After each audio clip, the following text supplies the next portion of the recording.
For nearly 4 decades, the China story was the greatest economic magic trick ever performed. It was an ascent fueled by global integration, cheap labor, and a foundational bargain: prosperity in exchange for control. We were all told the Chinese economic miracle was unstoppable. Today, that bargain is broken, and that miracle is dissolving. The financial narrative out of Beijing is one of resilience, projecting a healthy 5% growth for 2025. But if you look behind the official numbers, a collapse is not coming. It is accelerating. The Chinese economy is now trapped in three reinforcing structural crises: a property market implosion, a deflationary spiral, and a youth unemployment crisis. And the government's attempts to fix them are actively making the long-term problem worse. This is why no one, not even the ultimate central planner, the Communist Party of China, can stop what is coming. Before we dive into the present, we must understand the historical policy decision that created this monster. The collapse we are seeing today was engineered over 25 years ago. In 1998, China officially abolished its welfare-based housing system. Housing moved from a state-allocated benefit to a commodity. This single policy decision created the biggest asset bubble in human history. Local governments, whose central budget share had been cut, suddenly found a magic ATM: land sales. They would lease state-owned land to developers, and those revenues eventually accounted for up to 40% of local government income. The entire system became addicted to rising property prices. By 2020, property and related industries represented nearly 30% of China's GDP, and 60% of household wealth was tied up in apartments. Apartments that often sit empty. The crisis officially began in 2020 when Beijing, finally fearing financial meltdown, enacted the Three Red Lines policy to limit developer leverage. The goal was to gently deflate the bubble. The reality was a catastrophic implosion. Today, real estate development investment has fallen a catastrophic 14.7%. Major developers, including state-backed giants like Vanke, are struggling to make payments. The liquidation of Evergrande, which owes over $300 billion, is merely the most visible casualty. The $1.5 trillion in unfinished housing units, the rotting tail, is the physical manifestation of this debt sinkhole. And here is the heart of the problem.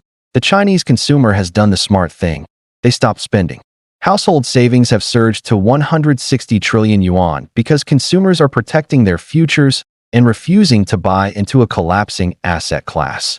The government's response has been piecemeal, favoring developers over the debt-laden consumer, guaranteeing that consumer confidence, the true engine of recovery, remains shattered. The lack of confidence from the property bust feeds directly into the second crisis: deflation. This is not a temporary blip. It is a structural phenomenon. The GDP deflator, a broad measure of prices across the economy, has been declining for 10 consecutive quarters. Why? Because China's economy is dangerously lopsided. Demand is weak, but the state-driven supply is overwhelming. Companies are reporting the lowest profit margins in a decade. Prices for consumer goods, from electronics to cars, are being slashed to the bone.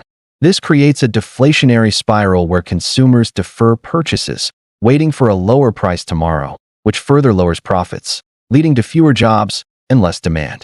The final crisis is one of the most socially destabilizing: the destruction of human capital through youth unemployment. The official rate for urban citizens aged 16 to 24 hit 18.9% in August of this year. This is an immense number of highly educated, highly trained graduates who are entering a job market with no jobs.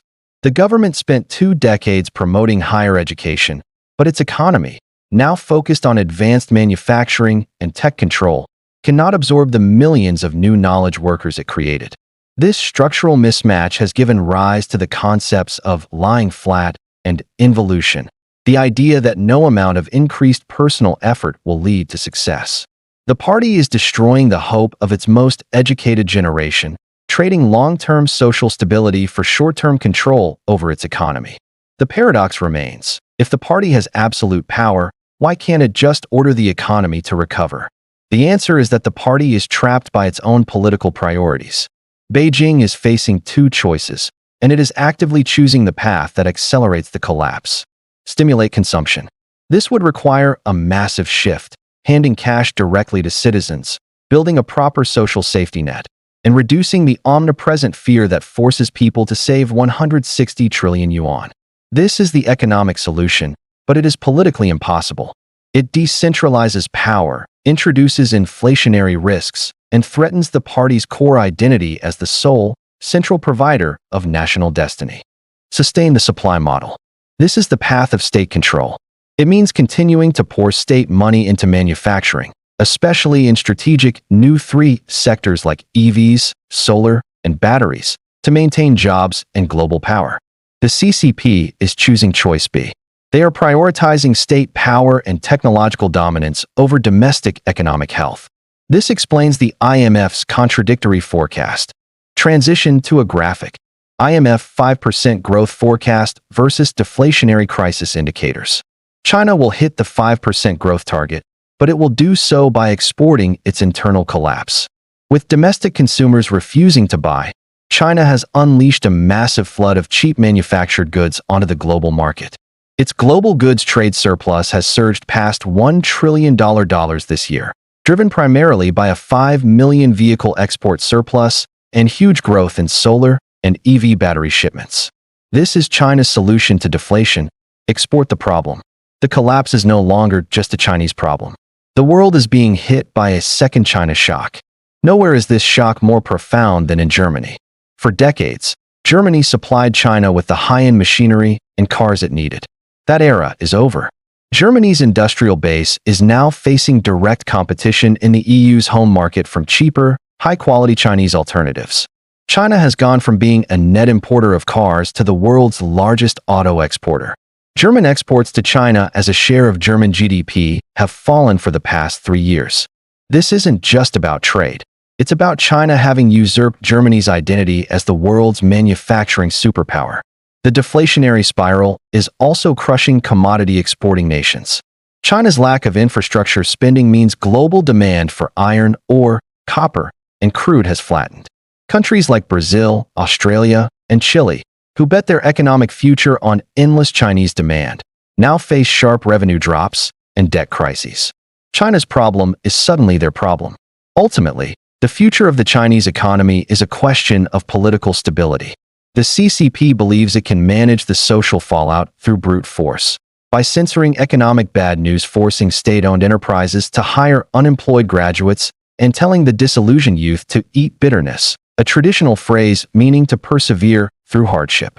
But the structural forces are too large: the sheer size of the debt, the depth of the property market failure, and the mass disillusionment of the educated class.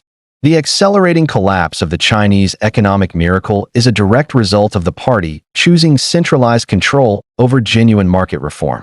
This choice guarantees trade friction, global deflationary pressure, and a long, slow period of painful restructuring for the world's second-largest economy. It is a slow-motion crash that will reverberate for the rest of the decade, and it is a path that, by design, the CCP can no longer leave. Let me know what you think in the comments. Is China's state-centric focus a sign of future global power, or a guarantee of decades of stagnation? What will this second China shock do to manufacturing in your country? Don't forget to like and subscribe.